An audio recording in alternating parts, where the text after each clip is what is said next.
Como siguiente punto de la orden del día, vamos a dar inicio a la sesión académica en un punto y un tema muy interesante, como es la actualización en oncología en cabeza y cuello.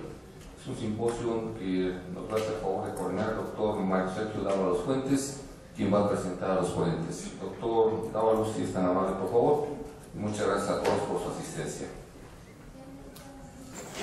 Muchas gracias, doctor Gerardo Barrios, doctor Arturo Ramírez y el resto de la mesa directiva de la sociedad por la invitación a ser el coordinador de esta sesión.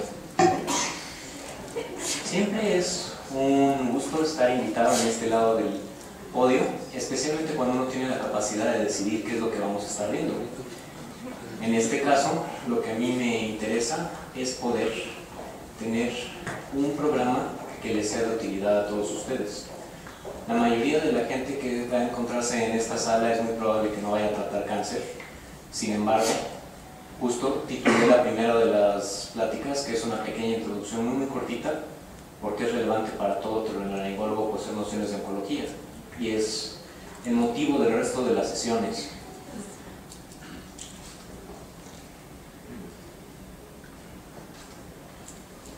Vamos a poner un caso clínico muy corto de un paciente referido a un laringólogo famoso, no vamos a decir nombres todavía. Hombre de 36 años que se presenta con disfonía de 3 años de evolución y en la laringoscopía indirecta, que es lo que tenía a la mano en el momento, le diagnostica papilomas glóticos y subglóticos y empieza a tener durante el transcurso de ese mes una evolución hacia la presentación de dificultad respiratoria. Decide hacer curetaje de las lesiones con anestesia general y debido a que tuvo inflamación y edema de la glotis, coloca una traqueostomía temporal que es retirada pocos días después. Eso fue en noviembre. Para diciembre, el paciente vuelve a desarrollar dificultad respiratoria y al realizar una nueva laringoscopia indirecta se observa que han crecido todavía más las lesiones en la glotis y en la subglotis. Se decide reintervenir al paciente y en ese momento el laringólogo en cuestión realiza una incisión vertical sobre el cartílago tiroides y cricoides y corrobora que las lesiones además ya tienen invasión del cartílago cricoides. En ese momento, quien se encarga de esto es alguien más.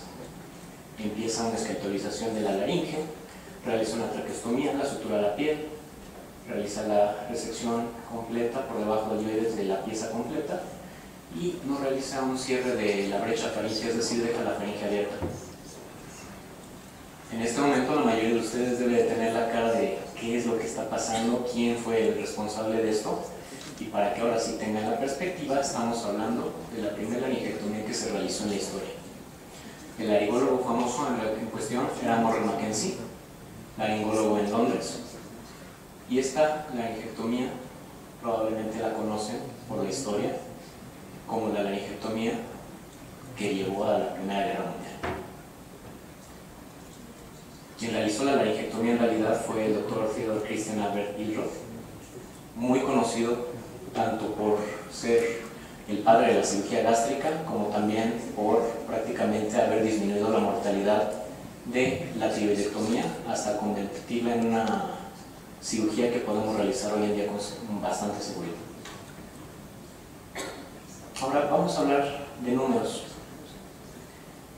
El 17.6% de las neoplasias que tenemos registradas en México en el registro histopatológico de neoplasias malignas del 2002 corresponden a cáncer de cabeza y cuello, de los cuales el más frecuente va a ser los carcinomas de piel que no son melanoma, es decir, vasos celulares y escamosos, los carcinomas de tiroides, ocupando el 10%, y en un 12% los tumores de la vía digestiva.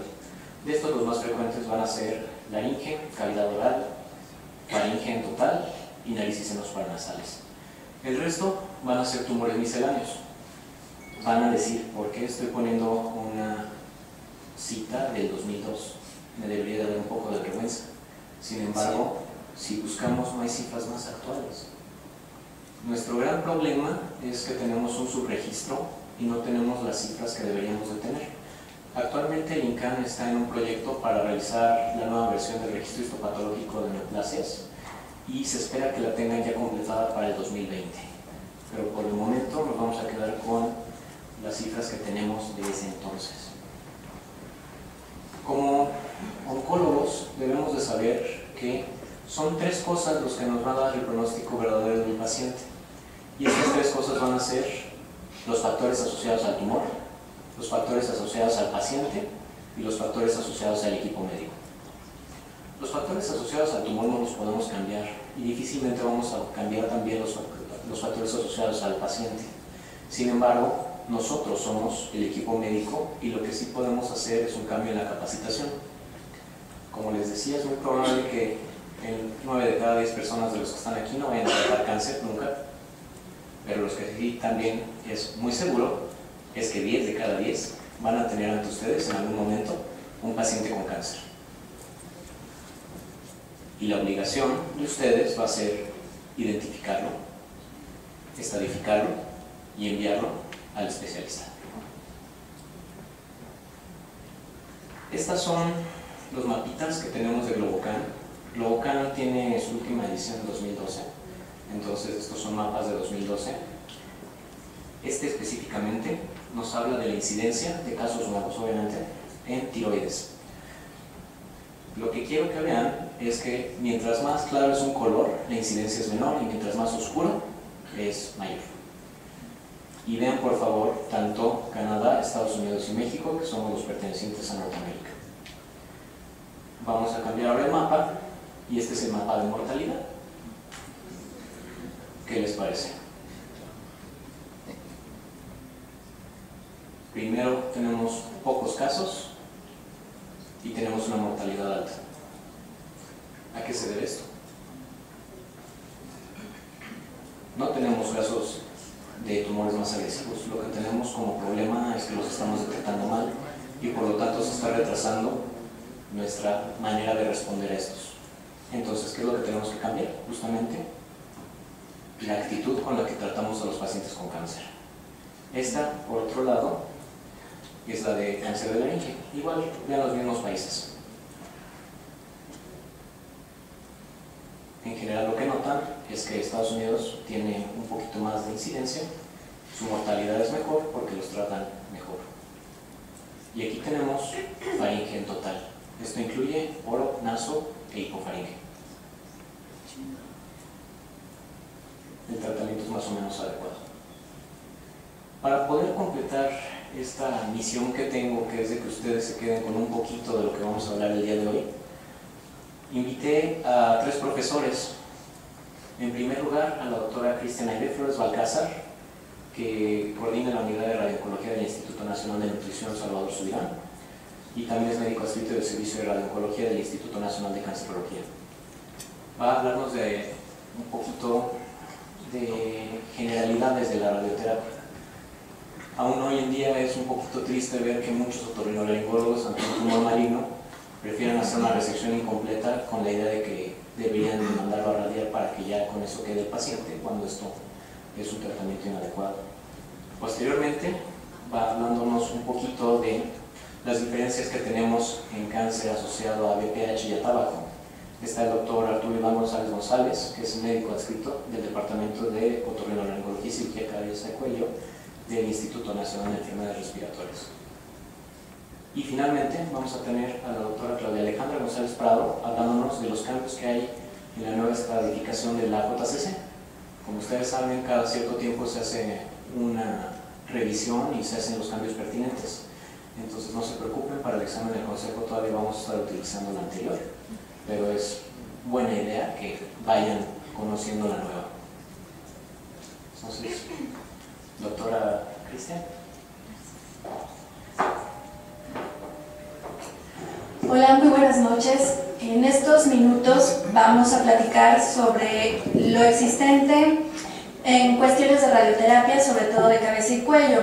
Y pues bueno, el cáncer de cabeza y cuello conlleva un conjunto de disciplinas que se encargan del manejo y del tratamiento integral de neoplasias y de patologías tan complejas, y esto es porque han mejorado no solo las técnicas quirúrgicas, sino también porque han mejorado las técnicas de radioterapia, como vamos a ver, y los medicamentos. No nada más tenemos quimioterapia, tenemos terapia blanco, que también utilizamos mucho, y a pesar de eso, pues no estamos logrando tener un buen control en nuestros pacientes. Entonces, en estos minutos voy a tratar de explicar cómo es que hemos evolucionado en las técnicas y qué es lo que necesitamos nosotros de parte de ustedes para poder tratar al paciente con radioterapia.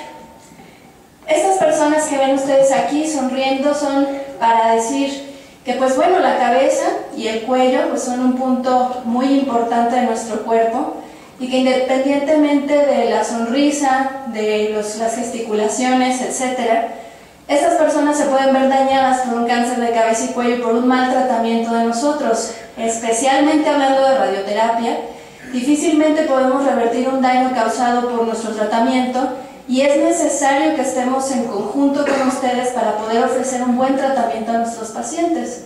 No nada más dependemos de otorrino o de cirugía de cabeza y cuello, sino que también dependemos de nutrición, dependemos de audiología, dependemos de clínica del dolor, etc. ¿Cómo es que ha evolucionado en sí la radioterapia? Aunque no quisiera decirles ni hablarles de un panorama histórico engorroso, en general, pues sabemos que el cáncer de cabeza y cuello no es nuevo, que se habla de él desde 3000 a.C., que se han descubierto cráneos que tenían enfermedades en la nasofaringe, como el que están viendo ustedes allí. Y posteriormente, gracias a Galeno, durante más de 1500 años, se creyó que el cáncer era una enfermedad sistémica y se asociaba a la famosa bilis negra, de tal manera que el tratamiento se concentraba prácticamente a nivel generalizado, cuidar la enfermedad, y la enfermedad local pues no era tratada.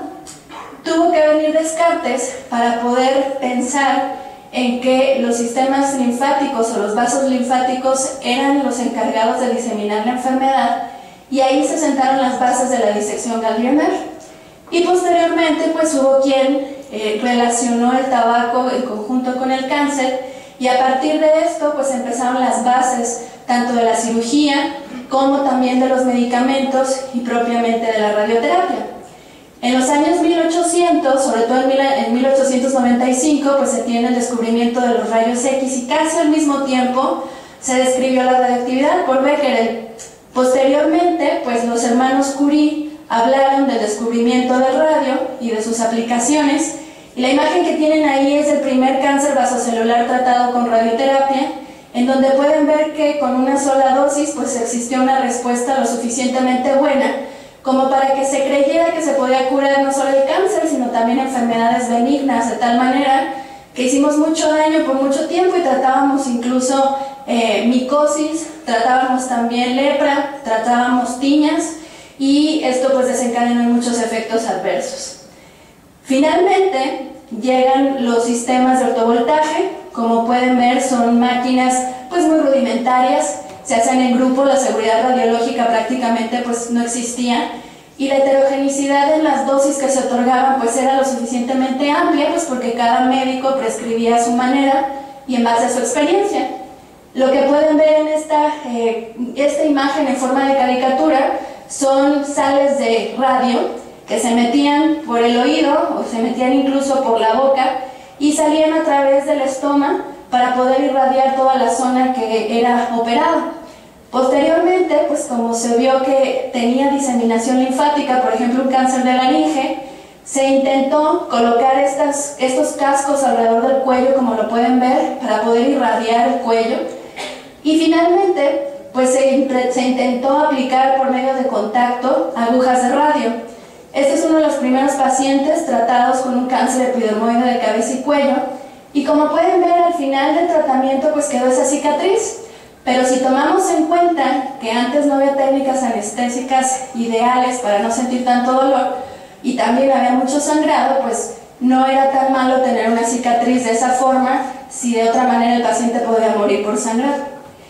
Y por último, pues se tiene el implante de agujas, que se necesitaba una expertise y no todos los médicos podían insertarlas.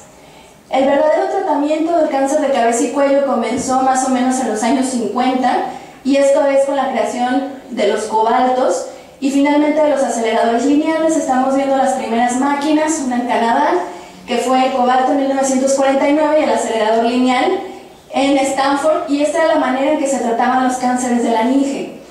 De ahí hasta estos días ha evolucionado la radioterapia lo suficiente como para que nosotros sepamos que durante todo este tiempo ha habido 4 escuelas. Inicialmente la radioterapia se concentraba en esta imagen que ven aquí. En vez de hablar de Graves, hablábamos de dosis eritema, y es decir, qué tanta úlcera o qué tanto ardor le voy a causar a un paciente, y es la manera en que se prescribían los tratamientos. Esta era en los años 1920. Posteriormente, en la escuela francesa, sobre todo con los esposos Curie, se habló de que la radioterapia se tenía que fraccionar, y finalmente en los años 40 pues aparece la radioterapia con ciertas dosis para cada tumor. Se separó de la radiología como tal y empezaron los primeros ensayos clínicos, además de que también se agregó la quimioterapia. Y a partir de los años 70 pues se crean las fundaciones, por ejemplo, de la Escuela de Radioterapia Americana, la Escuela Europea, y pues hasta lo que tenemos hoy con la mayoría de los estudios que se hacen para los tumores, que ya está prácticamente todo escrito. Esta ha sido la evolución en imágenes. En la primera imagen vemos la radioterapia convencional. Pintábamos sobre el cuerpo, prácticamente pintábamos cuadritos, y posteriormente utilizábamos la radioterapia 2D, pintábamos las mismas imágenes sobre placas. Posteriormente la radioterapia 3D y la radioterapia 4D, que son las que manejamos ahora, y lo que hacemos es prácticamente seguimos al tumor en la respiración y en tiempo real.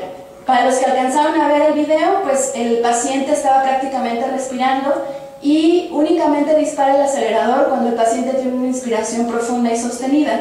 Claro está que esto implica mayor expertise y entrenamiento del radiocólogo. ¿Cómo es el proceso de radioterapia? Me gustaría saber quiénes de aquí han estado inmersos en algún proceso de radioterapia de alguno de sus pacientes. ¿Alguien de aquí ha estado?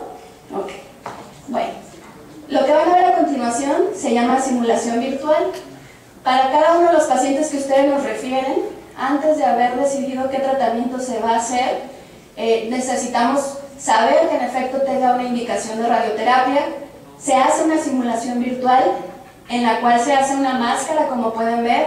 Esa máscara es termoplástica, no quema al paciente, no tiene gérmenes, prácticamente es estéril, y se hace a cada uno de los pacientes que vamos a tratar. Obviamente hay pacientes claustrofóbicos, hay modalidades de máscaras, las cuales tienen prácticamente la cara descubierta, y posterior a esto se hacen unas marcas, ya que la máscara se secó. Después de esto se hace la tomografía, y habiendo finalizado esta tomografía se adquieren imágenes de distintos cortes en donde podemos nosotros hacer la planeación de radioterapia. Habiendo adquirido las imágenes, se hace la planeación en tercera dimensión, y como pueden ver ahí, nosotros tenemos la habilidad de poder definir qué dosis va a tener cada órgano de cabeza y cuello. Y habiendo hecho este cálculo y habiendo hecho una prueba sobre un maniquí en el acelerador lineal, el paciente ingresa ya a tratamiento, y este tratamiento se hace todos los días, puede ser por 30 sesiones, por 35 sesiones, dependiendo de la enfermedad. Y los aceleradores de última generación tienen la posibilidad de tomar tanto placas, porque tienen un fluoroscopio integrado, o incluso tomar tomografías de haz cónico, y también pues tienen la capacidad de seguir la respiración. Esto que están viendo aquí lo hacemos prácticamente todos los días con cada uno de los pacientes. Entonces, si cada acelerador lineal puede tratar entre 70 y 90 pacientes por día, podrán entender que los turnos de radioterapia en la mayoría de los centros pues estén tan retrasados. Habiendo finalizado tratamiento, se retira la máscara y el paciente se va a casa. Esto es lo que sucede en tiempo real. Hay dos técnicas de tratamiento que se utilizan en cabeza y cuello. Es la radioterapia de intensidad modulada y la radioterapia de arcos volumétricos. Una es más rápida que la otra, es decir, en 4 minutos ya terminamos de dar el tratamiento. De menos a más, azul es menos radiación, rojo es más radiación. Y como pueden ver, la radioterapia de intensidad modulada, aunque es buena, pues se ha mejorado tanto que utilizamos ahora la radioterapia de arcos volumétricos, que es una subespecialización de esta radioterapia, para poder ser más rápidos con nuestros pacientes. Entonces, sabiendo ya qué es lo que hacemos con sus pacientes cuando nos los envían, podemos ya platicar en qué momento se usa la radioterapia en cabeza y cuello. Pues bien, Este es uno de los primeros artículos del año 1984, en donde se vio que la radioterapia era una mejor opción en los cánceres glóticos que la cirugía. Es una bibliografía muy antigua y la traje adrede precisamente porque a partir de esta se vio que la radioterapia podía tener utilidad en la mayoría de los tumores de cabeza y cuello. Como pueden ver, en las líneas punteadas es la radioterapia, o los pacientes tratados con esta modalidad, y las líneas continuas son los pacientes operados. Y la diferencia en control local y en supervivencia, como pueden ver, son prácticamente abismales, y a partir de ahí se supo que hay enfermedades que tienen que ser tratadas de manera definitiva, es decir, radioterapia nada más y ninguna otra modalidad de tratamiento. Estamos hablando de carcinoma glótico nada más, sabemos que hay otro tipo de enfermedades que llevan quimioterapia también y hay otras que pueden llevar cirugía. La podemos utilizar como radioterapia adyuvante, esto es un estudio de 1987 que también lo traje adrede precisamente porque a partir de este estudio se definió que los pacientes con ganglios positivos, con extensión extracapsular, invasión linfovascular, permeación neural, etc., eran indicación para ofrecer tratamiento con radioterapia. En ese entonces existía la duda de si era mejor dar tratamiento antes de operar y se corrieron estos estudios precisamente para ver que tanto para la supervivencia global y para el control locorregional, la radioterapia adyuvante pues es mucho mejor. Finalmente tenemos la reirradiación y la radioterapia paliativa. Es muy común que de los servicios de cabeza y cuello nos manden pacientes ya irradiados para que volvamos a radiar después de alguna recurrencia, pero hay que recordar que si un tumor recae sobre radioterapia es porque estamos hablando de clones resistentes a radiación. No todos los pacientes se van a beneficiar de una reirradiación y son pacientes que regresamos nada más para que sigan tratamiento sistémico. Hay mucha controversia en este tipo de pacientes y lo ideal es que sean pacientes como en este esquema que les pongo aquí, que si tienen factores de alto riesgo para esta recurrencia posterior a la resección de la recurrencia que ya tuvieron, es decir, extensión extracapsular, grado alto, márgenes positivos, y siempre y cuando no se hayan recibido más de 70 Grays en el cuello, son pacientes que podemos irradiar. Desgraciadamente, la gran mayoría de estos pacientes ya han recibido esta dosis y no todos pueden volver a recibir tratamiento, pues porque ahí cerca está el plexo braquial, por ejemplo, o están algunos otros órganos que no toleran tanta dosis de radiación como los cartílagos. Y finalmente, la cirugía estereotáxica, que es una modalidad muy nueva y que está en evolución en cabeza y cuello, pero que ya lo utilizábamos desde hace mucho para tumores intracraneales y también para tumores pulmonares. Como pueden ver ahí, la respuesta a unas dosis altas de radiación por 5 sesiones oscilan desde el 58 hasta el 80%, y no en todos los casos y no en todos los tumores de cabeza y cuello los pacientes son buenos candidatos. Por eso es que no quise ahondar más en este tema. ¿Cuáles han sido los logros de las nuevas técnicas de radioterapia? Muchos de ustedes van a ver en sus rotaciones que independientemente de lo bueno que sean los equipos, del entrenamiento que tengamos los radiooncólogos, sus pacientes se van a quemar. Van a tener dolor, van a necesitar una sonda, vamos a necesitar al algólogo para que nos esté apoyando. Pero lo que hemos logrado es tener una menor gerostomía. Si comparamos a la radioterapia convencional con la radioterapia de intensidad modulada, que es la que se usa de manera obligatoria en los pacientes con tumores de cabeza y cuello, podemos ver que, por ejemplo, en gris oscuro tenemos a los pacientes tratados con radioterapia conformal o la radioterapia convencional, que es la que se usa en todos los hospitales, y en gris más clarito podemos ver los tratados con radioterapia de intensidad modulada, que fue lo que les enseñé por videos. Como pueden ver, la gerostomía es intensa en todos los pacientes tratados con tercera dimensión y esta persiste, la mayoría de las veces es permanente. No así en los pacientes con tumores de cabeza y cuello tratados con IMRT, en donde más o menos a partir del mes 18 pueden recuperar la salivación. Y esto es porque gracias a la radioterapia de intensidad modulada, nosotros podemos programar al equipo para que sepa qué órganos son los que deben de cuidar. De otra manera, pues los aceleradores que no tienen esta modalidad disparan lo que tengan que disparar y se quema todo lo que tenga que estar allá adentro. Ahora, también hemos ayudado a que los pacientes no pierdan tanto peso. Sabemos que no todos los institutos cuentan con nutriología clínica y que la mayoría de nuestros pacientes se desnutren en las primeras 2 semanas de haber empezado radioterapia. Pues bien, con la radioterapia de intensidad modulada y las nuevas modalidades, además de las que estoy mencionando, podemos ver que los pacientes con radioterapia de esta modalidad pierden menos peso que los pacientes que tienen radioterapia conformacional.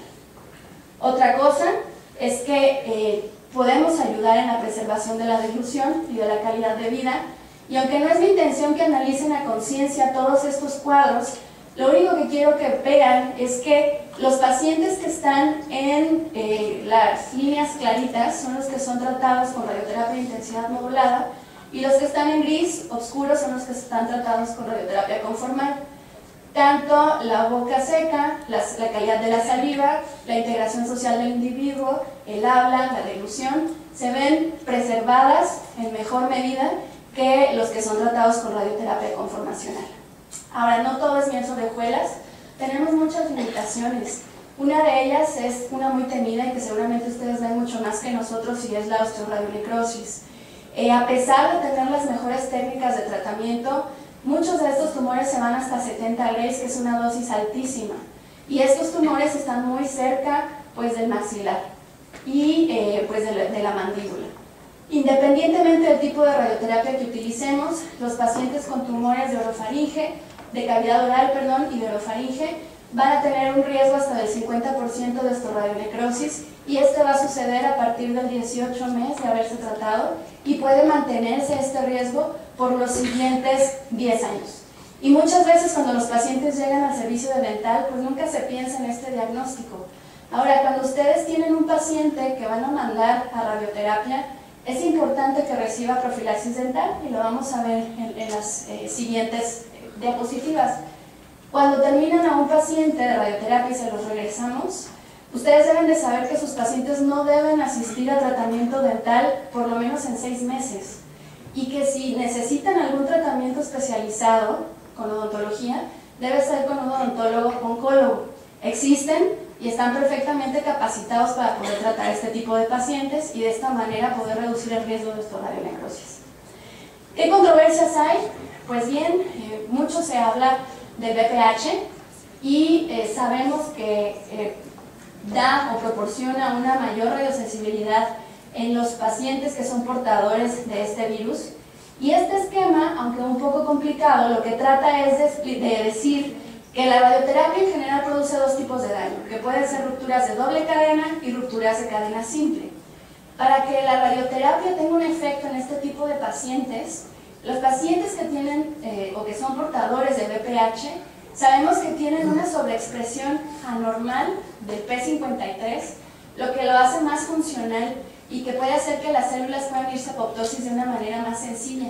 De igual manera, pueden acumular P16 y la proteína RAD51, lo que coopera a que estos tumores se mueran o entren en respuesta mucho más rápido que los pacientes que son BPH negativo.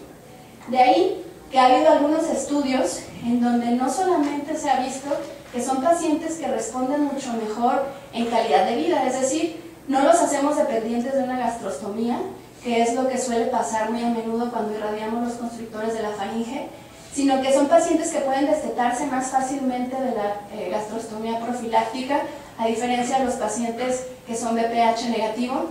Y recientemente se están corriendo estudios en donde sabemos que los pacientes con cáncer de orofaringe pueden llevarse una dosis 10 Grays menor que la normal utilizada en tumores de cabeza y cuello si es que son BPH positivo. Todavía no es un estándar, pero se debe de considerar en ciertos pacientes, y sobre todo si además de ser BPH positivo tienen algunas otras comorbilidades. ¿Qué peticiones puede hacer uno para ustedes, que es con quien trabajamos a través de hojas de referencia y contrarreferencia? Pues que cuando llegan a una institución, no nada más necesitamos el reporte de patología y necesitamos el disco preoperatorio para ver los niveles de cuello que estaban tomados sobre el tamaño del tumor, sino que necesitamos que, de ser posible, nos apoyen con la profilaxis dental, porque muchos de los pacientes llegan con coronas, llegan con amalgamas, y esto es lo que causan, como pueden ver esos destellos, son precisamente artificio por el producto o el metal que tiene ahí, pero no nada más es un peligro para la planeación porque nos da dosis mayores de radiación, sino que hace un efecto de dispersión y el paciente tiene mayor toxicidad en la boca. Entonces es necesario que los pacientes lleguen con la boca prácticamente vacía de todo producto metálico y lo único que se pueden utilizar son resinas de ionómero. Por eso es ideal que los envíen con un odontólogo oncólogo. Y además de esto, asegurar la alimentación. Muchos de los pacientes no saben a qué van a ser sometidos y hay que explicarles que la gran mayoría de los pacientes de tumores de cavidad oral, orofaringe y de ahí hacia abajo van a necesitar una gastrostomía. Hay estudios, por ejemplo este que les estoy mostrando, en donde se trató de evaluar, número 1, la colocación de una gastrostomía profiláctica versus una gastrostomía reactiva, es decir, si el paciente tenía toxicidad se le ponía la gastrostomía, si no, no. Y número 3, una sonda nasogástrica. Se ha comprobado que es mejor, como pueden ver, es un metaanálisis, que es mejor la gastrostomía profiláctica en términos de interrupción del tratamiento, es decir, los pacientes toleran mejor el tratamiento porque no se desnutren tanto y aparte no necesitamos parar para irlos a presentar a gastro y que se ponga este dispositivo, y por las admisiones hospitalarias, ya sea por alteraciones de los electrolitos o por desnutrición aguda, etc. Entonces, como conclusiones, me gustaría mencionar pues, que este tratamiento pues, conlleva un grupo multidisciplinario. Nadie de nosotros vamos a tomar una decisión sin haberlo platicado con ustedes, y que la radioterapia pues, ya se ha vuelto un estándar en la gran mayoría de los tumores de cabeza y cuello. Por encima de muchas técnicas se prefiere la radioterapia de intensidad modulada y otras técnicas más refinadas que han salido de ella, y se espera que en los siguientes años, más o menos a partir del 2020, se pueda reducir la dosis de irradiación, por lo menos para los tumores de orofaringe, que es en lo que hay ahorita más investigación. Por mi parte eso es todo, y este es mi equipo de trabajo de nutrición, del que me siento muy orgullosa, pues porque somos todos los que trabajamos en la atención de los pacientes. Muchas gracias.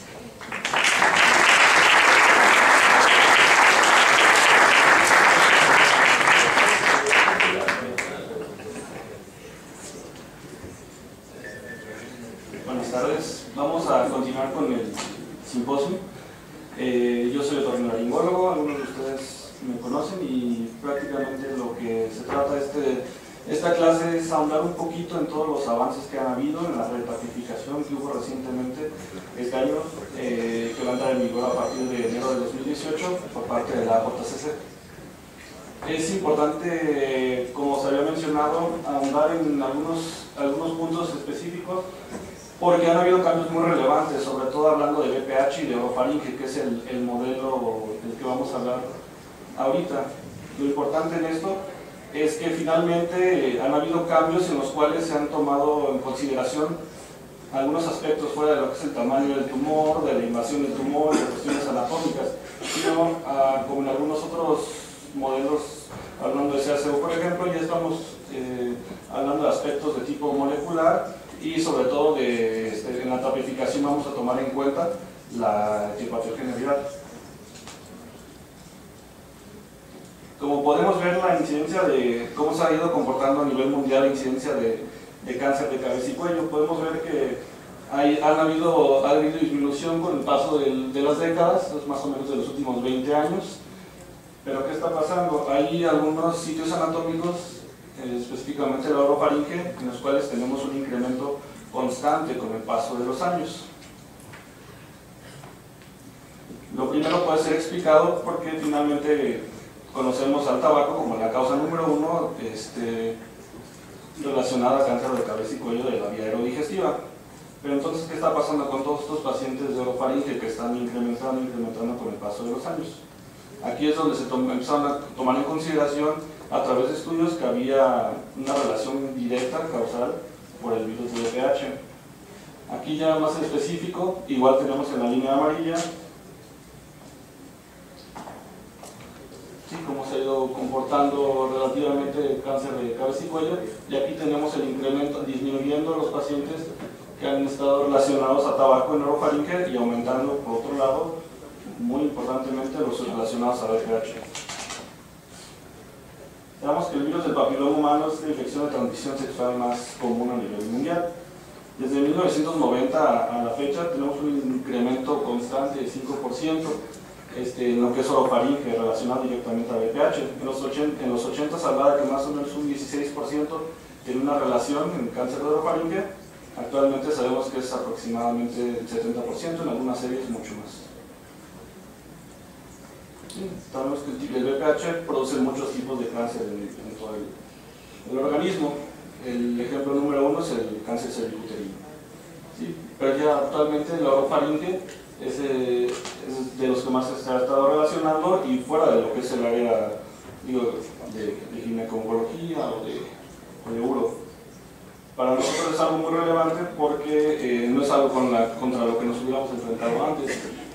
Sabemos que aproximadamente ha aumentado desde el 88 un 225%, ¿sí? Y que el subtipo más relacionado ha sido el número 16. Ya sabemos, y nosotros tenemos mucho contacto con otros subtipos, por lo que es laringe, lo que es el 6 y el 11, pero en orofaringe el 16 es el más relacionado, en un 90% de los casos. ¿Sí? Tenemos que en lo que es la papilomatosis laringe, el 6 y el 11 son los que más conocemos, ¿sí? Pero en otras áreas y ya directamente relacionados a tumores malignos, el 16 es el más importante, teniendo algunos otros de mucho menor frecuencia, en un 10%, el 18 y el 33. El BPH es un virus de la familia de Papillomavidae. Son 150 genotipos y se conocen actualmente 202 variantes o subtipos. Ya dentro de su conformación genética, es un virus de doble cadena. Importante relacionar, ¿sí?, todas las regiones codificantes. En esta parte, la que es E6 y E7, son las proteínas oncogénicas relacionadas directamente con la aparición de tumores malignos. El mecanismo de acción, son oncoproteínas, la E6 y la E7 inhiben directamente genes supresores como es el E53 y la proteína del retinoblastoma, como había mencionado la doctora Cristian. Estos tienen la capacidad de inmortalizar y transformar queratinocitos, les confieren un alto grado de inestabilidad cromosómica. Lo importante es que el virus como tal integre su material genético a lo que es la célula, al huésped, y con eso ya se va a dar la transformación. La acumulación progresiva de numerosas alteraciones cromosómicas es la que condiciona la inducción oncogénica, finalmente. Hay preguntas que nacen a raíz de esto: ¿por qué específicamente el orofaringe? ¿Por qué no otros sitios están relacionados directamente con esto? Y la explicación todavía no ha sido totalmente dilucidada, pero se han hecho algunas analogías y se piensa que, al igual como la unión escamocolumnar del cervicuterina, también todo lo que es la mucosa asociada a tejido linfoide de la orofaringe, hablando de las amígdalas palatinas y lo que es la base de lengua, comparten estructura histológica muy parecida, muy similar, y es por eso que probablemente la relación directamente con el cáncer de orofaringe. Estos pacientes van a tener mucha diferencia comparándolos con los pacientes relacionados directamente a tabaco. Son pacientes jóvenes a partir de la quinta década de la vida, en promedio habitualmente sin historia de tabaquismo y ciclismo, aunque puede existir esto, ahorita vamos a hablar un poquito más al respecto, y con factores de riesgo muy específicos. Son cosas que no estamos acostumbrados como otorrinolaringólogos a preguntar, no es algo habitual, pero es algo que tenemos que tomar en consideración en todos estos pacientes. Número de parejas sexuales, ¿sí?, por vía oral o vaginal. Hay varios estudios en los cuales el número inclusive de estos contactos aumenta el riesgo. Esposos con parejas con CACU invasor o in situ, inicio temprano de vida sexual o historia de antecedente de verrugas genitales. Habitualmente hay dos formas de presentación. Una es la más asintomática, ¿sí?, en alguna de las amígdalas palatinas o en la base de la lengua, con la relación con ganglios cervicales. Muchos de estos pacientes, ya más de la mitad de estos pacientes, se presentan con adenopatías cervicales. ¿Sí? La otra es una masa asintomática en el cuello con un primario desconocido. Ganglios que no sabemos de dónde vienen, se estudian los ganglios, aparece ahí que puede haber un carcinoma epidermoide y entonces nos damos la tarea de buscar el primario. Lo importante al respecto de esto es cómo se ha ido viendo que hay una diferencia entre los dos grupos a tal grado de cual ya nos vimos en la necesidad, bueno, se vieron en la necesidad los de la JCC, de ya retapificar y dividir estos dos grandes grupos. Hay estudios muy importantes al respecto. Uno de los más importantes o seminales es el grupo de radioterapia, el grupo oncológico de radioterapia, RTOG, en los cuales hay diferencias muy claras en cuanto al comportamiento de los pacientes con BPH y sin BPH. Sí, hablando de BPH negativo, prácticamente son los relacionados a tabaquismo en la mayoría de los casos. Sí, en la sobrevida global, vean la diferencia tan importante que hubo. Sí, estos son estudios que son a 8 años, 70% de sobrevida contra un 30%, 64% periodo libre de enfermedad contra un 23%. Entonces son números muy diferentes. Todos estos pacientes fueron etapa clínica 3 y etapa clínica 4, o sea, son cánceres ya avanzados. Sí, este fue el primer estudio que prácticamente demostró el valor pronóstico de la infección por VPH como un agente etiológico en el cáncer de orofaringe. Y se vio, como lo había mencionado, un promedio de un 25% en el periodo libre de enfermedad y la sobrevida global entre los dos grupos. Estos son todas las ediciones que hemos tenido de la JCC, son los que realizan el TNM. El TNM nos ha servido para etapificar, para estratificar los tumores. Esto es una guía porque nos va a dar pronóstico, nos va a dar guías de tratamiento también, ¿sí? Y nos va a permitir uniformar los criterios. ¿Sí? Actualmente la última revisión, la que se acaba de publicar en el 2017, desde el 2010 es cuando tuvimos la previa. Y a lo largo de toda esta década, a partir desde el 2010 en adelante, desde los 2000, pues prácticamente los trabajos en BPH fueron incrementando y toda la evidencia apuntaba a que había un comportamiento muy diferente de esta patología. Esa es una referencia directa de lo que es el editor de la JCC. Hemos sido proactivos para incorporar nuevos marcadores genómicos relevantes, por ejemplo, en cáncer de mama y en cáncer orofaríngeo, para construir y potenciar los conceptos tradicionales de estadificación del cáncer. Esto es importante porque, como lo había mencionado, es el primer ya la etapificación en la cual ya se toman en cuenta otro tipo de consideraciones moleculares y epipatogénicas. En la séptima edición de la JCC, sí, se refleja el comportamiento de los tumores relacionados con el tabaco, pero no de la enfermedad por VPH. La séptima edición perdió la capacidad de diferenciar entre las dos etapas clínicas. Por ejemplo, aquí en el gráfico que vemos, estas dos líneas, lo que es la azul y la línea verde, son las etapas clínicas 3 y la 4. Y vemos que el pronóstico es exactamente igual. En cuanto una escala pierde la capacidad de diferenciar entre dos grupos, como sería la etapa clínica 3 y la etapa clínica 4, pues ya va perdiendo su validez y su capacidad predictiva. Entonces, en la séptima edición, basándonos en sitio, histología, de tamaño, ya no teníamos esa capacidad de diferenciar entre los dos grupos, por lo cual había una necesidad de una prueba que identificara los dos tipos de cáncer de orofaringe.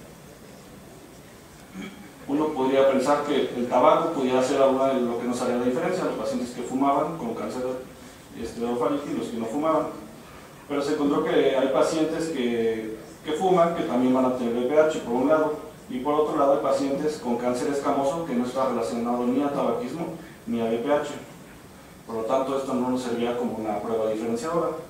Por otro lado, existen otras pruebas directamente para estudiar el VPH, como es el PCR, que es el estandardero actualmente, sí, y otras pruebas como es la hibridación in situ del VPH16, que es el subtipo más relacionado. Estas son pruebas costosas, que no están disponibles universalmente, que en muchos casos se tienen que subrogar a otros hospitales y retrasa el diagnóstico. Entonces una prueba tiene que ser simple, tiene que ser barata y tiene que ser reproducible, y está disponible en todo el mundo. Es por ello que se empezaron a buscar otro tipo de marcadores para poder realizar nuestro abordaje diagnóstico y para diferenciar los pacientes que estaban relacionados a tabaco o los que estaban relacionados a VPH. Fue cuando se logró o se empezaron a estudiar marcadores como el P16.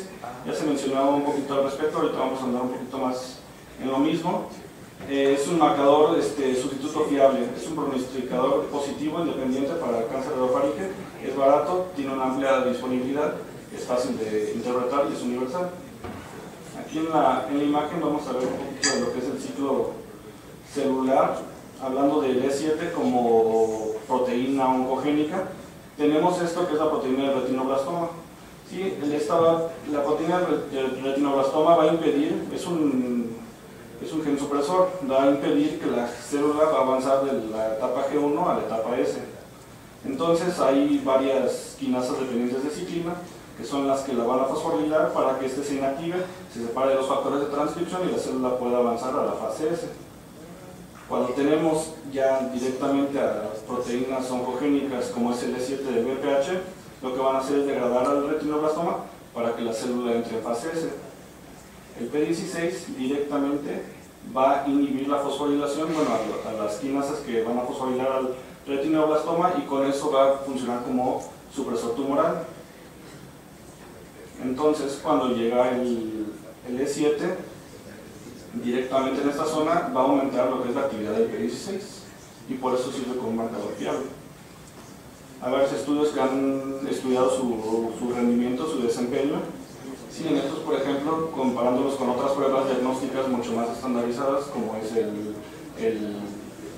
la hibridación in situ o el PCR, en este caso se vio que el rendimiento de la prueba es prácticamente muy parecido en lo que es cáncer de orofaringe. Sí, aquí viendo un poquito en las medidas histológicas, en los cuales primero se ve en la columna hasta arriba, en la fila de hasta arriba se ven pacientes sin BPH, en la hasta abajo pacientes con BPH, y ya nada más cómo se ve la tinción y inmunohistoquímica con P16 en comparación con hibridación in situ, que es el último. Entonces, por esta razón, la JCC en la octava edición consideró que tendrían que haber dos sistemas diferentes para tipificar estos tumores. Uno, que considerara pacientes positivos, P16 positivos o positivos a BPH, y unos negativos al mismo. Si la sobreexpresión del P16 se ha estudiado, se ha estandarizado, que tiene que ser una expresión difusa, más del 75%, tiene que ser una tinción al menos moderada, 2/3 de la muestra, y la tinción tiene que ser igualmente difusa, en el núcleo del citoplasma no puede estar localizado solamente una región. Y ya con esto pues desembocó en esta etapificación. El T podemos ver que es prácticamente igual al T que existía antes para orofaringe y prácticamente para muchos otros subsitios. La única diferencia es que se fusionaron el T4A y el T4B, dejaron de existir, ya solamente es T4, así como se eliminó el TIS, ¿no? Que es el in situ. ¿Por qué se tomó esta determinación? Porque ya se vio que en estos pacientes, como hemos mencionado, que son de mucho mejor pronóstico, ya no había una diferencia entre las etapas clínicas T4A y entre los T4A y los T4B. ¿Sí? Así como los in situ, se ha visto que son de naturaleza indolente, y así, por otro lado, la dificultad para identificar una membrana basal uniforme en todo lo que es el anillo de Valdeyer, por eso se eliminó. Por otro lado, también los ganglios linfáticos, podríamos pensar que se simplificó la etapificación. Sí, antes diferenciábamos el N2 en mucho más subtipos, ahora ya se vio que el número de ganglios no va a tener un impacto en lo que es el pronóstico de estos pacientes, y no se incluye lo que es la extinción extranodal, que ahorita vamos a hablar un poquito más en eso, mi compañero.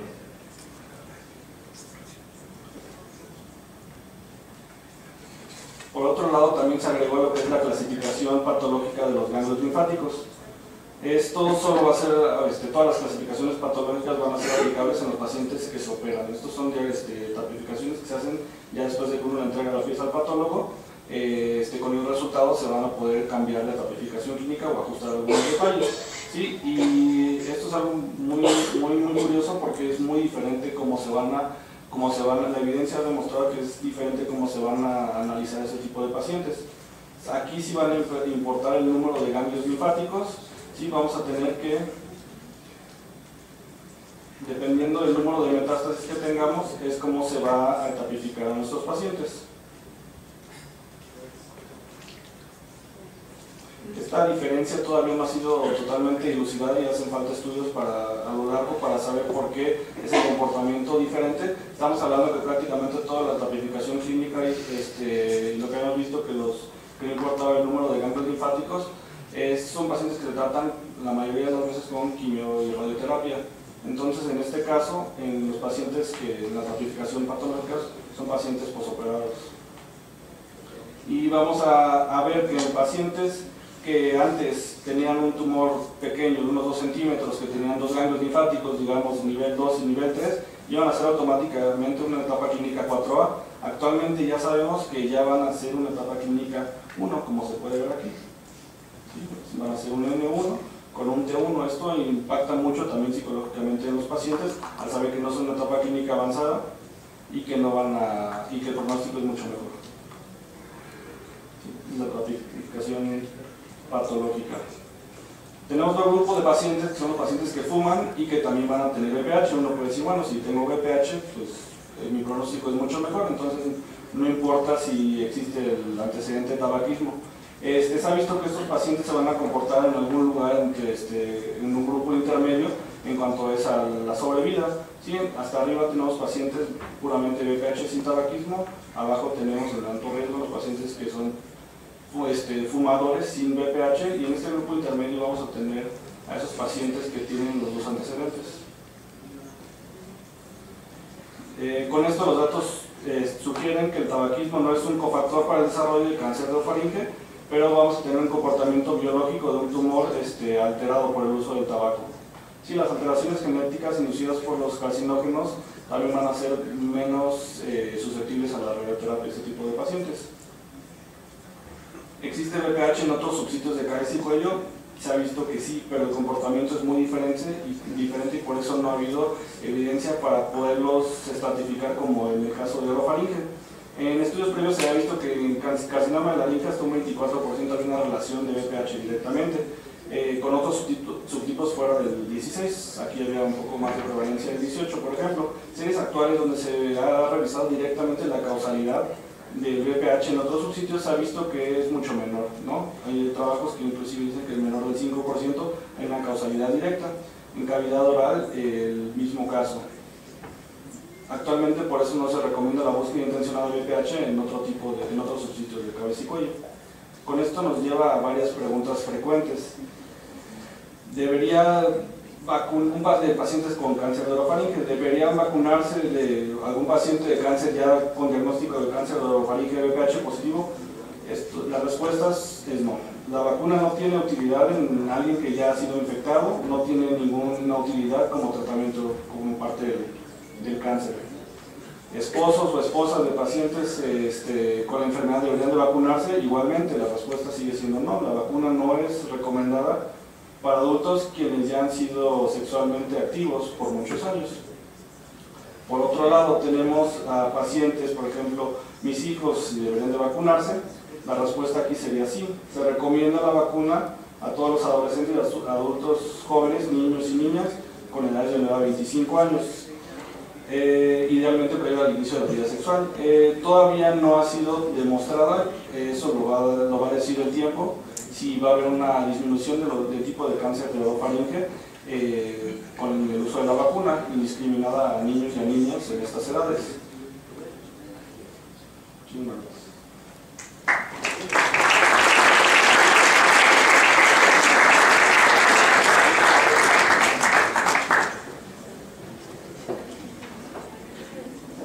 Bueno, gracias. En tercer lugar, toca la parte un poquito más pesada de esto, lo vamos a hacer práctico, ya que es la nueva etapificación, la actualización del TNM de todo el cáncer de cabeza y cuello. Entonces es un área que la mayor parte de los residentes que está aquí cuando era residente es algo que nos costaba bastante aprender, ¿no? Y ahora ya se cambió todo, entonces olvídenlo, vamos a volver a retomarlo y vamos a tener que volver a aprenderlo. Y las actualidades pues tienen un motivo, el comportamiento de estos cánceres a través del tiempo pues ha cambiado, ¿no? Como nos dijo el doctor González, ya el cáncer de orofaringe VPH positivo es totalmente una entidad diferente al cáncer de orofaringe y hipofaringe asociada al tabaco. Entonces, por eso tenemos que clasificarlo diferente, ya que va a recibir un diferente tratamiento y el pronóstico va a ser totalmente diferente. Entonces, bueno, se los voy a pasar un poquito rápido para ver los puntos básicos y concisos de esta actualización. ya que 15 minutos es un periodo un poco tiempo para ver todo, ¿no? Entonces, bueno, la nueva edición se publicó en el 2017, en este año, y es para la implementación de los nuevos cánceres diagnosticados desde el 2018. O sea, nos va a llegar a nuestro consultorio un paciente con un cáncer, ya lo tenemos que certificar mundialmente con esta nueva edición, ¿no? Los expertos en el tema, 28 miembros de la AJCC, hicieron estos cambios, y bueno, este es uno de los artículos de los cuales me basé para hacer este trabajo, donde vienen todas las actualidades y este otro publicados en este año. Entonces, bueno, vamos por partes. Los puntos clave de las actualizaciones, en primer lugar, y parte importante, como ya mencionamos, la división del cáncer de orofaringe ya tiene 3 capítulos en cabeza y cuello. Uno va a abarcar la nasofaringe, virus del Epstein-Barr positivo y negativo. El segundo capítulo va a abarcar cáncer de orofaringe e hipofaringe, virus del papiloma humano negativo asociado a tabaco. Y en tercer lugar, el virus papiloma humano asociado a cáncer de orofaringe. En segundo lugar, y es un cambio importante también en esta nueva edición, es que anteriormente en la 7ª edición el cáncer de piel estaba dentro del cuerpo, ¿sale? Entonces ahora cáncer de piel, no melanoma y no carcinoma de Merkel, se incluyó el capítulo de cabeza y cuello. Nada más, ¿por qué? Por la incidencia alta en cabeza y cuello y porque el manejo es muy diferente a cuestiones estéticas, ¿no? Y funcionales de la cabeza y del cuello. Entonces, bueno, la etapificación totalmente nueva para cáncer de orofaringe, virus del papiloma humano positivo, que ya nos la explicó el doctor González muy claramente. Y otra de las nuevas cosas es la nueva etapificación de T para cavidad oral, para nasofaringe y para carcinoma de piel, ¿no? Epidermoide vasocelular. Otro de los cambios fue el cambio de etapificación para enfermedad ganglionar, N. Si recordamos por ahí, acuérdense que la N era la misma etapificación ganglionar para todos los carcinomas de cabeza y cuello, excepto tiroides, excepto nasofaringe, ¿no? Que son diferentes las N. Ahora esto también cambia porque va a incluir la extensión extraganglionar en patología, cuando ya tenemos espécimen quirúrgico, pero también clínico. Y el cambio en la nomenclatura y clasificación del primario desconocido, y también por ahí hay un cambio, que no vamos a ahondar mucho en eso porque la incidencia no es alta, en sarcoma de tejidos blandos de cabeza y cuello, ya que antes estaba incluido en todo el cuerpo y pues en cabeza y cuello el área de superficie es un poquito más pequeña, entonces en el cuerpo se tomaba en cuenta 5 centímetros del tumor y ahora se toma en cuenta de 2 a 4 centímetros, que son las medidas estándar de las etapificaciones en cabeza y cuello. Entonces, para entender mejor, el ejemplo que puso claro el doctor González es un paciente con cáncer de amígdala de 2 centímetros, P16 positivo y 2 ganglios linfáticos del mismo lado. Anteriormente, en la 7ª edición, era una etapa clínica 4, el pronóstico sabemos que es muy malo, y ahora en esta edición es una etapa clínica 1, le va a ir muy bien ya que es relacionado a virus del papiloma humano. Y bueno, los otros cambios que ahorita vamos a explicar, la extensión extraganglionar y la profundidad en el carcinoma oral. Entonces, en la etapificación nueva del T de cavidad oral es muy importante ahora la profundidad de invasión. Antes, muchos artículos nos han hablado de que en lengua, por ejemplo, si es un tumor pequeño pero es muy profundo, ¿sí? Tiene un pronóstico de recurrencia y una sobrevida menor. Entonces ya por estos resultados en estos largos años se incluyó ya en la etapificación. Y antes se hablaba en muchos artículos de el grosor del tumor, no es el grosor, es la profundidad de invasión. Aquí vemos en esta ilustración que el tumor es esta línea blanca, es bastante grueso, por eso no es lo que nos va a dar el pronóstico, sino es la profundidad de invasión. Basándonos en una línea en la membrana basal, en promedio, y midiendo la profundidad del cáncer. Esto es lo que nos va a dar ya la etapificación. Entonces es muy importante ahora, en el cáncer oral, tomar una adecuada biopsia, ya que si no tomamos esa biopsia bien, no vamos a poder etapificar adecuadamente al paciente. Y anteriormente la invasión a los músculos extrínsecos de la lengua se incluía en la etapificación, ahora se eliminó, ya que veían que era un poco difícil ver la invasión a estos músculos de forma clínica y de forma por imagen, ¿no? Entonces, y aparte es un poquito más importante es la profundidad de invasión, entonces se elimina de la clasificación. Entonces así es como quedó nuestro nuevo T en cavidad oral. Antes era, recuerden, ¿no? T1, tumor de menos de 2 centímetros, T2 es de 2 a 4, T3 es mayor de 4, y era muy fácil. Ahora se incluyó la profundidad. Entonces T1 es menor de 2 y menor de 5 milímetros de profundidad. El T2 igual es de 2 a 4 o menor de 2 pero más de 5 milímetros de profundidad de invasión, y de 2 a 4 pero menos de 10 milímetros de profundidad de invasión. Y el T3 más de 10 milímetros de profundidad de invasión. Entonces no es tan difícil, ya cuando lo analizan dicen, bueno, pues nada más es la invasión.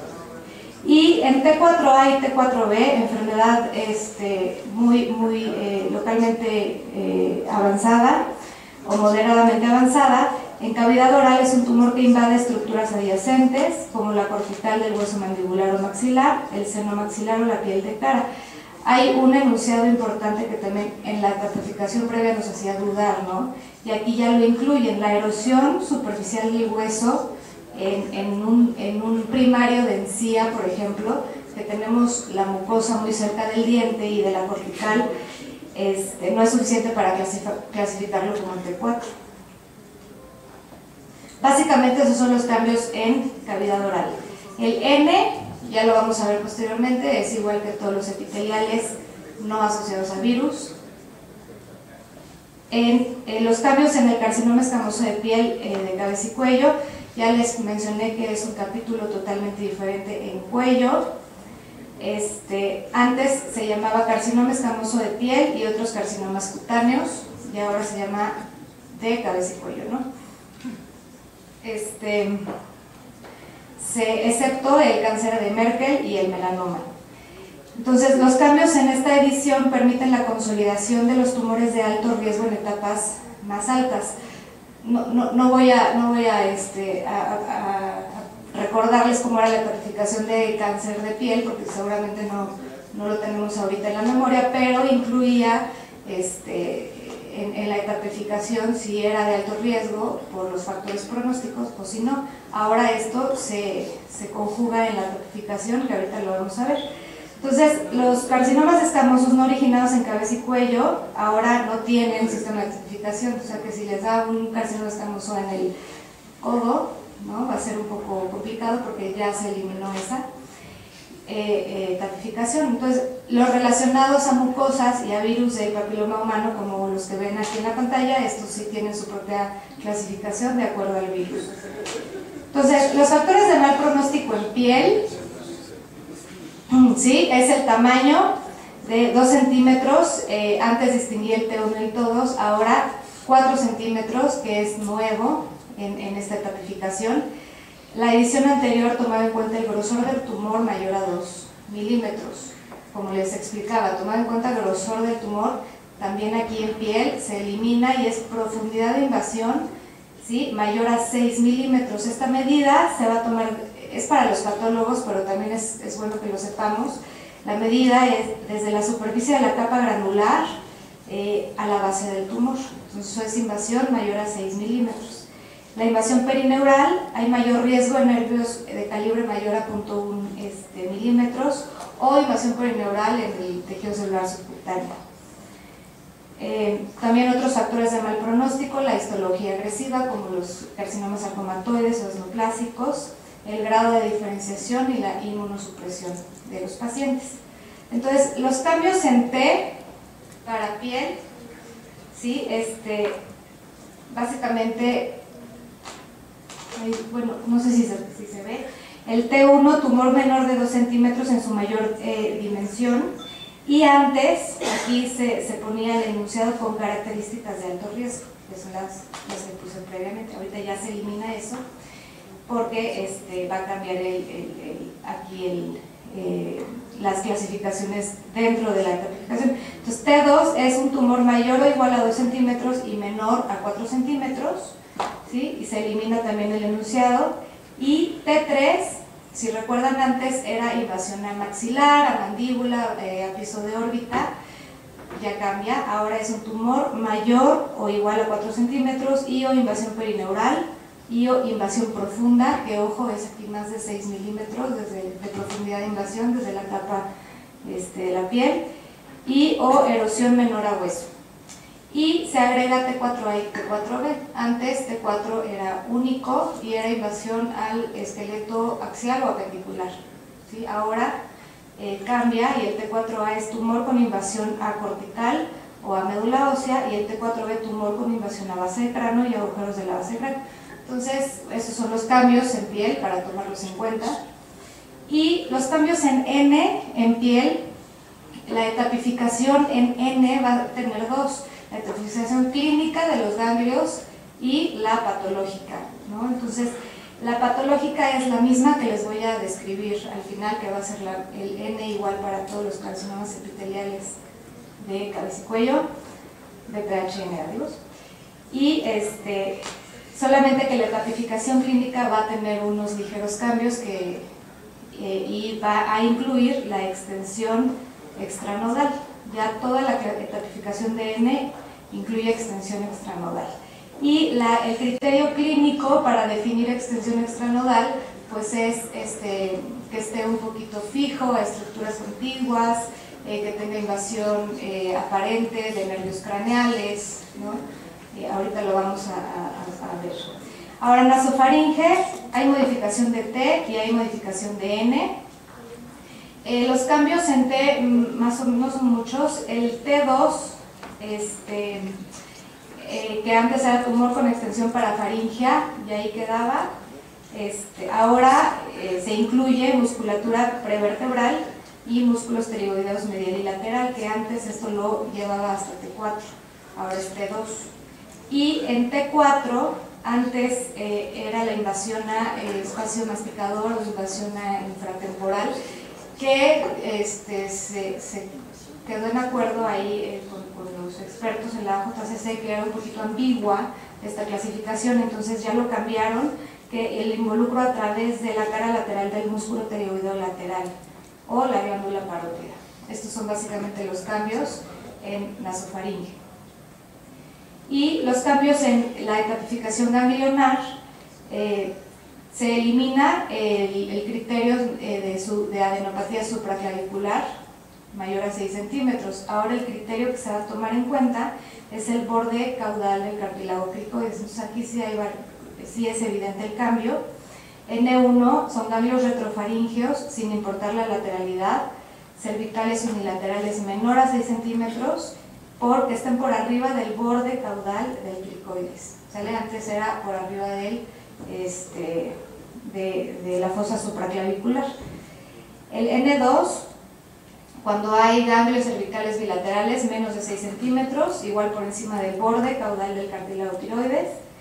Y el N3, cuando hay ganglios mayores de 6 centímetros y o por debajo del borde caudal del cartílago cricoides, sin importar la lateralidad. Se elimina el N3A y el N3B también.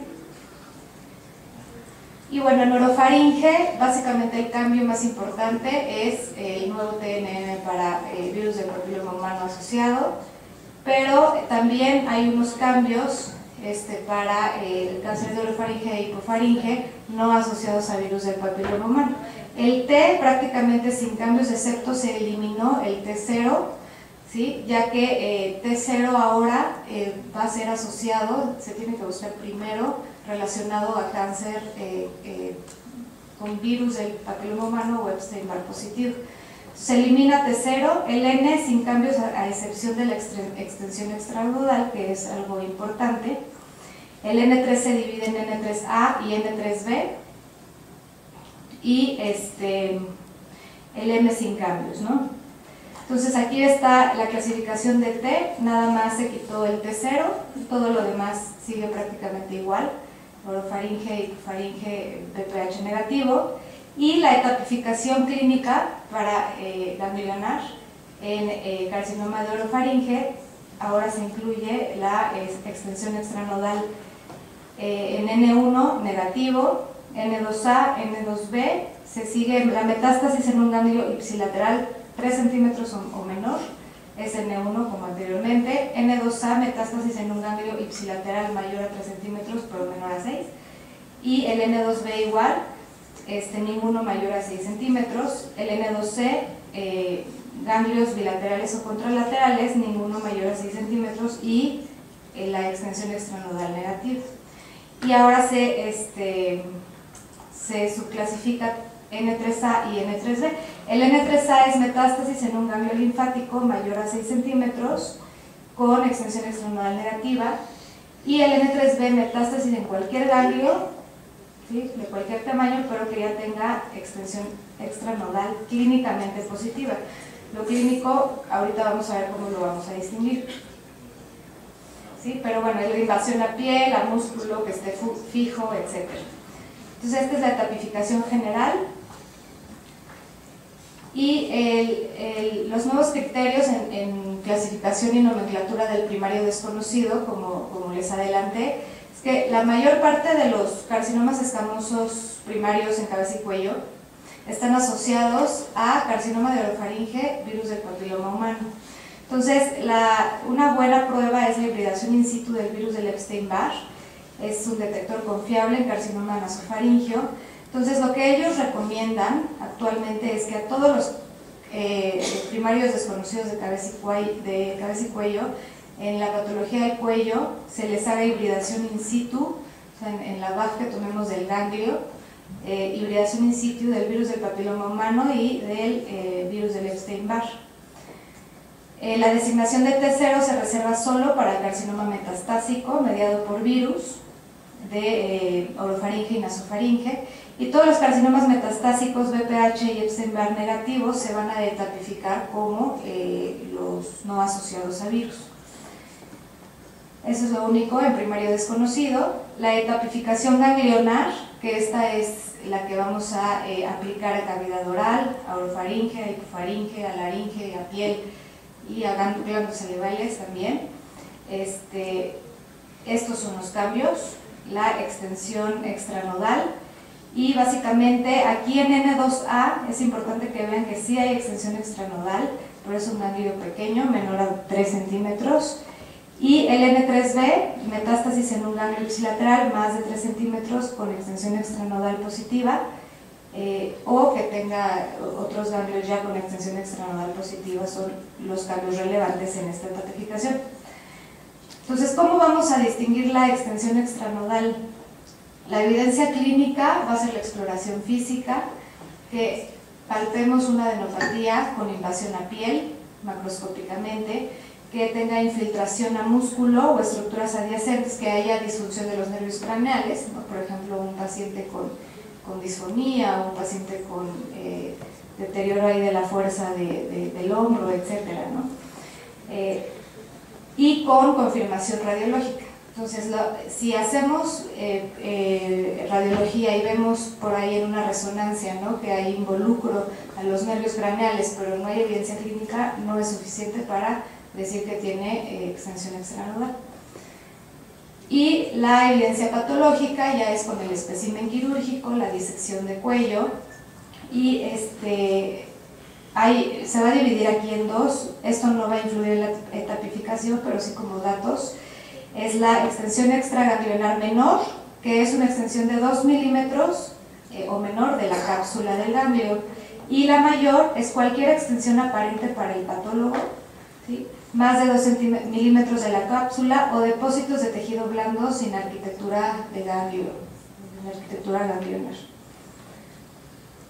Bueno, por último, el cáncer bien diferenciado de tiroides y anaplásico no está incluido en el capítulo de cabeza y cuello, está incluido en carcinomas endocrinos, pero bueno, es algo también que nos compete y vemos mucho otorrinolaringólogos, ¿no? El cáncer de tiroides. Entonces, los cambios mayores a grandes rasgos del cáncer diferenciado de tiroides es que antes la edad de corte, si saben la edad, acuérdense que es un factor pronóstico muy importante para el cáncer de tiroides, y antes era 45 años, lo dividíamos más de 45, menos de 45, ahora se extiende la edad a 55 años.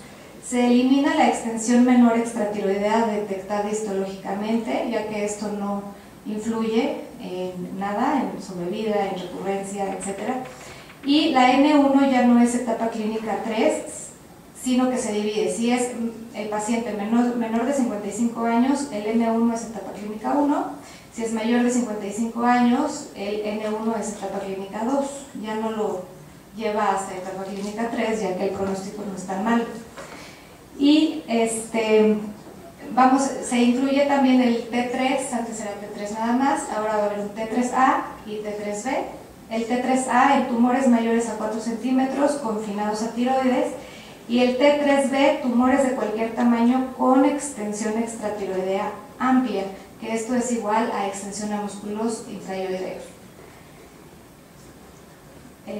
Antes la enfermedad metastásica lo hacía 4C, ahora es una etapa clínica 4B. Entonces estos son los cambios del bien diferenciado. Del anaplásico también hay cambios. Antes todos los anaplásicos eran de entrada T4 por la biología tumoral agresiva. Ahora se van a clasificar conforme a las definiciones de T en cáncer diferenciado de tiroides, ya que hay nuevos estudios que diagnostican o ven un cáncer muy temprano cuando ni siquiera tenía síntomas el paciente. Entonces ahora el anaplásico también se va a clasificar como el bien diferenciado, pero la etapa clínica sí va a ser diferente. La enfermedad intratiroidea, con un T1 del anaplásico, se va hasta una etapa clínica 4A. ¿Sí? Entonces las etapas clínicas sí van a seguir siendo etapa clínica 4, pero el TNM va a ser como bien diferenciado. Entonces esta es una comparación, este cuadro está muy bonito de analizar, la verdad, es una comparación entre la séptima y la octava edición. Se divide en pacientes jóvenes, menos de 55, y en pacientes mayores, antes menos de 45 y más de 45. Entonces la comparación en la etapa clínica 1 es básicamente igual, nada más el corte de la edad. En la etapa clínica 2, igual, nada más el corte de la edad. Y bueno, la sobrevida a 10 años también aquí, ojo, vemos que se modifica y es lo que se espera que cambie a 10 años. Todavía no sabemos si con esta nueva etapificación va a ser real esto, pero es lo que se espera. ¿Sí? Y los pacientes mayores ya vamos a dividir, si recuerdan, en 1, 2, 3 y 4. Recuerden, un cáncer bien diferenciado de tiroides metastásico a distancia menor de 55 años nunca va a ser una etapa clínica 4, va a llegar hasta etapa clínica 2 por el buen pronóstico que tiene el cáncer bien diferenciado.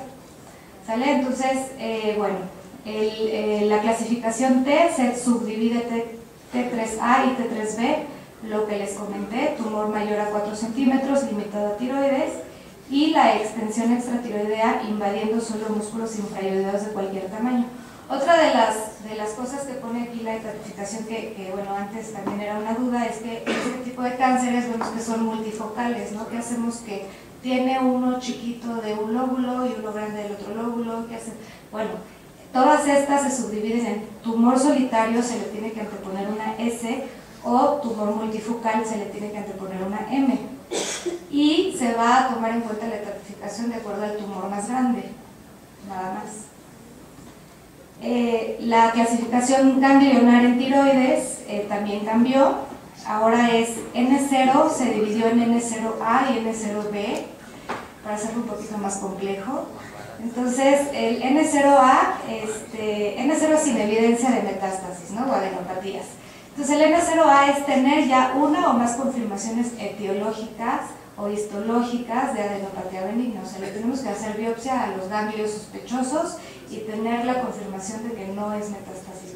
Y el N0B sin evidencia clínica o radiológica de metástasis locorregional.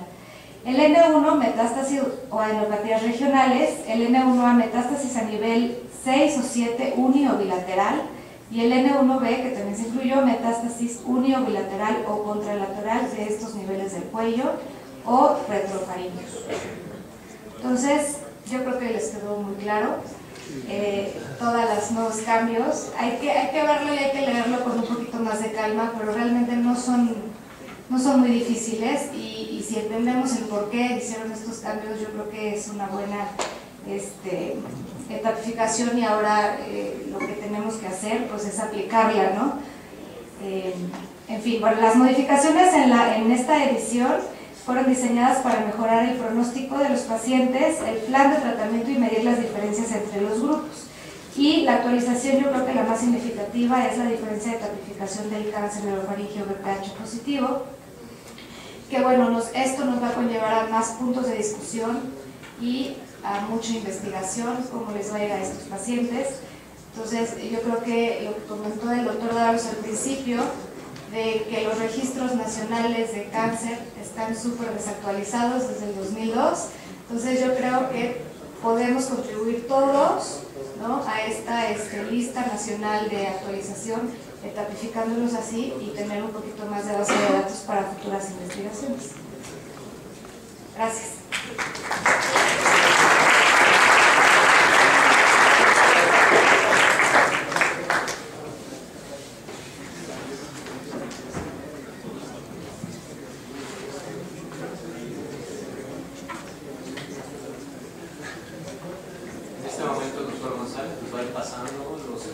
Para ver que si ya se saben de memoria todas las presentaciones.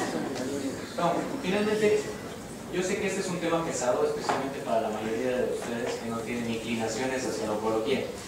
Sin embargo, antes de terminar con esto, quisiera contarles una historia igual de breve que la primera, no se preocupen. Y empieza en 1954, cuando William Macomb y Grant Ward, que eran dos cirujanos generales, crearon la Society of Head and Neck Surgeons. Esto sucede porque en Estados Unidos, igual que aquí en nuestro país, había cirujanos generales que se dedicaban a hacer un poco de cirugía de cabeza y cuello, y por supuesto John Conley y George Sisson, otorrinolaringólogos, no se podían quedar atrás. En 1958 crearon la American Society for Head and Neck Surgery. Entonces teníamos de manera paralela dos sociedades de cabeza y cuello ocurriendo en un solo país.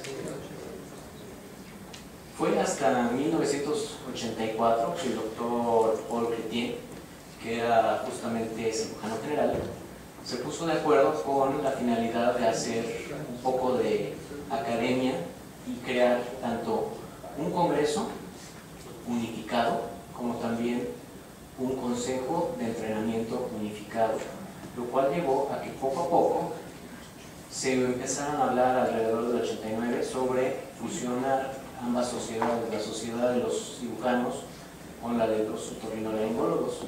Estas discusiones empezaron ya formalmente a darse en 1996 y para 1998 se creó la American Head and Neck Society. Los primeros presidentes fueron el doctor Ashok Shah, el cirujano general, y el doctor Thomas Roberts, otorrinolaringólogo.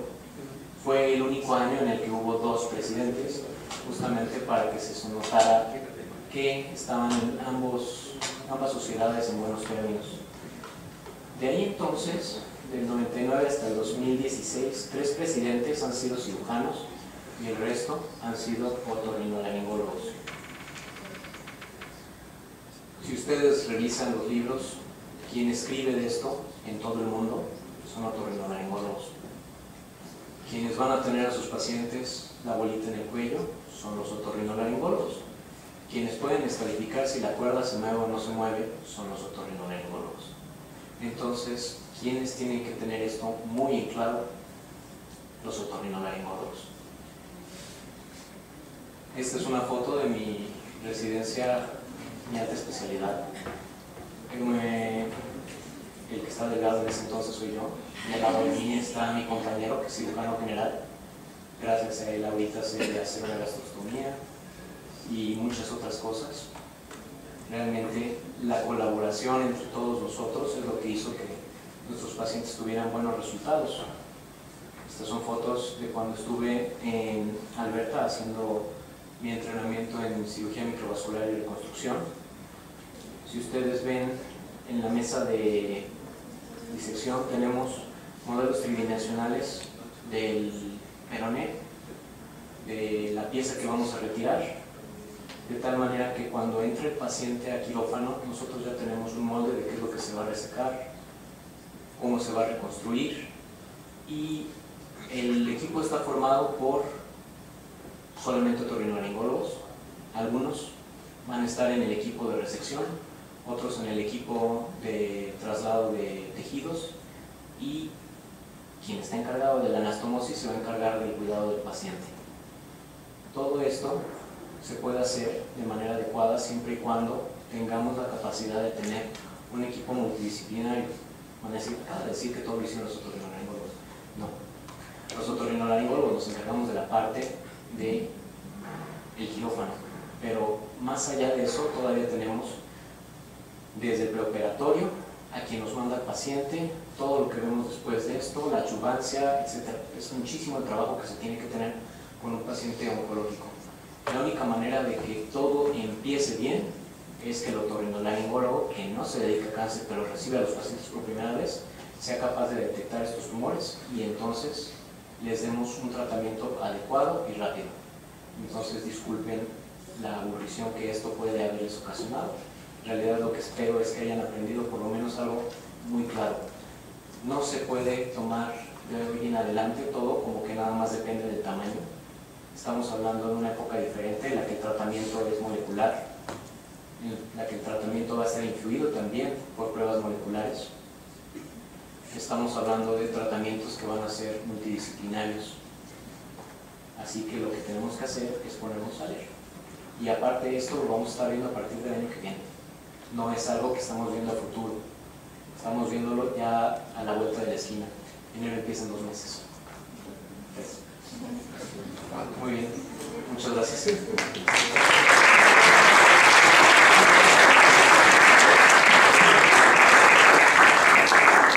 Agradecemos al doctor Ábalos Cubillet por su participación, como a todo su grupo de conferencistas, y siendo las 10 de la noche damos por terminada esta sesión. Muchas gracias a todos por su asistencia.